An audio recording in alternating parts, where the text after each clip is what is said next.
People tend to be in search of a better life and go for it away from home.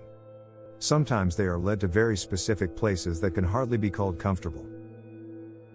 A vivid example of this is the city of La Rinconada, lost high in the mountains, which is sometimes called hell on earth.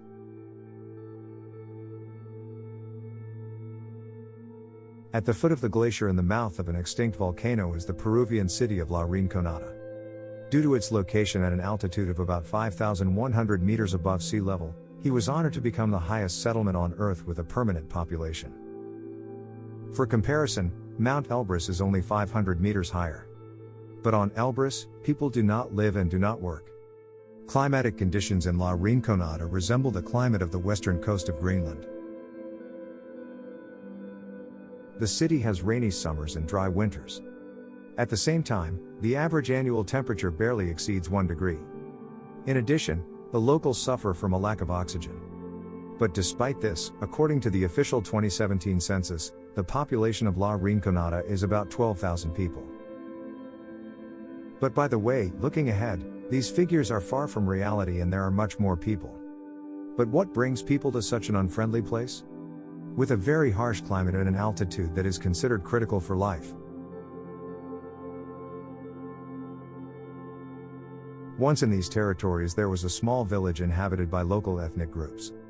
The situation changed dramatically at the beginning of the 21st century. In the first decade, the number of people increased to almost 30,000 and continued to grow, according to a National Geographic report. What the population is now not known for certain, but it clearly does not correspond to the national census data. The reason for the migration of the population to La Rinconada turned out to be simple. The fact is that there is gold in the local mountains. Since 2001, the price has skyrocketed. Already in 2010, gold was already worth 4 times as much.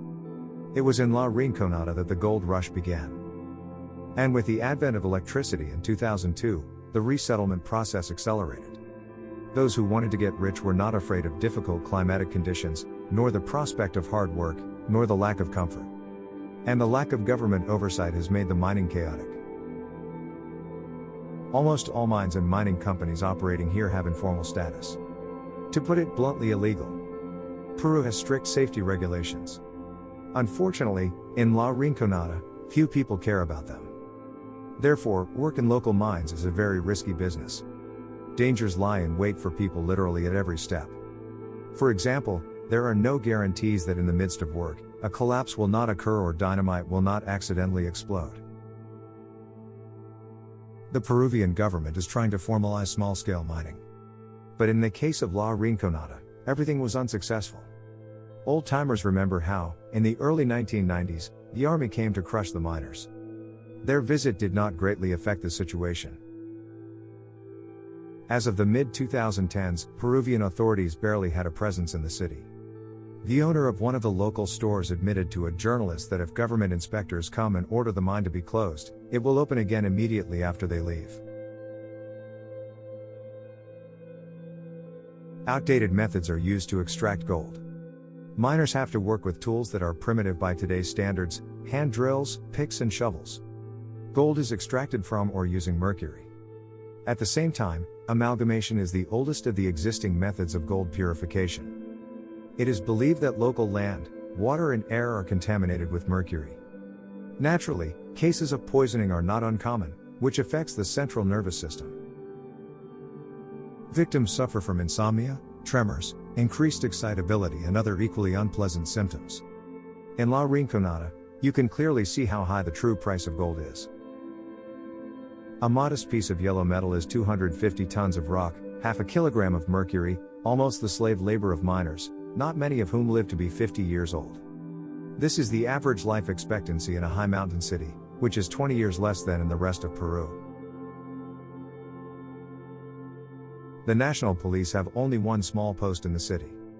Probably all the officers who serve here come here only on short-term business trips. They have good form, full drive trucks and automatics.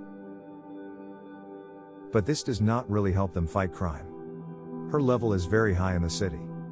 Perhaps the main city entertainment is alcoholism. And the most dangerous places are here, nightclubs and brothels. They are rather gloomy places that you would hardly want to visit. It's dark, noisy, full of drunken miners squandering their hard-earned money. Complementing the bleak picture are unhappy-looking women who trade in prostitution. And some of them are minors. In this regard, sexually transmitted diseases, including HIV, flourish in the city. Another important problem is that gold miners often do not see the salary, in the classical sense of the word. The system is widespread here. A gold miner works for a month without any pay. With any luck, he will be allowed to work for himself for 1 or 2 days. But there are pitfalls here too. The prospector is allowed to take only as much ore as he can carry. At the same time, it is far from a fact that gold will be in the stone he has chosen. The difficulties don't end there. The miner is unlikely to be able to sell what he found for a decent price. Most likely, he will be given the very minimum, since the sales market is not really regulated, and gold buying shops strive to swindle the workers. Nevertheless, for gold miners, income from the mine is considered significant. On average, they earn up to $200 a month. In good months, they can earn up to $1,000, but this is rather an exception and rare luck. At the same time, with this money, as a rule, a worker needs to feed a family of several people. Residents are not very worried about the modern situation. Therefore, gender discrimination flourishes in the city. It is strictly forbidden for women to work in the mines. And it's not just that men are stronger. To this day, people are in no hurry to give up superstitions associated with women, mines and bad luck. Despite this, they have a chance to get hold of gold while their husbands are in the mines, well, or at entertainment establishments. Wives process discarded rocks in search of gold grains, being outside the mines. Such women are called polakers, which translates as gold collectors. Sometimes small children work alongside them. Once upon a time, child labor was also used in the mines themselves, but this is no longer practiced. As for the city itself, it's actually a dull sight. From the outside it looks very unusual. But as soon as you enter it, you understand that reality is harsh.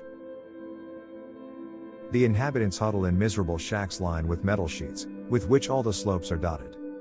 Narrow streets immersed in mud are associated with roads and some kind of quarry. The central streets look a little better, as more solid houses have been built, on the ground floors of which various shops are located. Surprisingly, in such a large settlement, the sewerage and sewage system is almost not developed. Very often, slop is poured simply into the street. Most of the buildings are not heated, electricity is available, and some lucky ones even have internet. Dirt and garbage is one of the hallmarks of the city.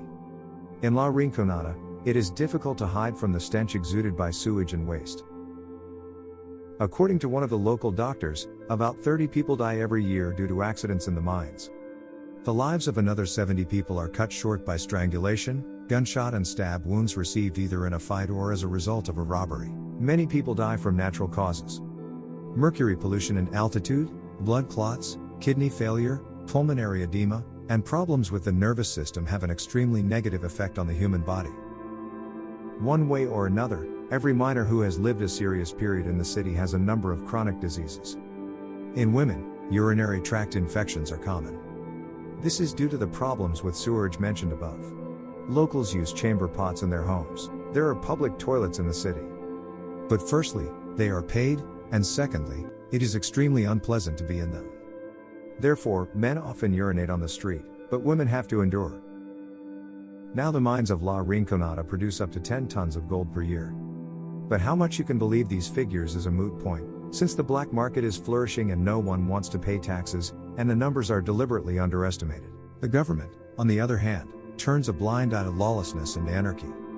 The city is ruled by companies engaged in gold mining, which are not up to improving the working conditions of miners and developing the city's infrastructure. La Rinconada seems to be a place where darkness and hopelessness reign. Even just living there is difficult, and extracting gold is even more difficult.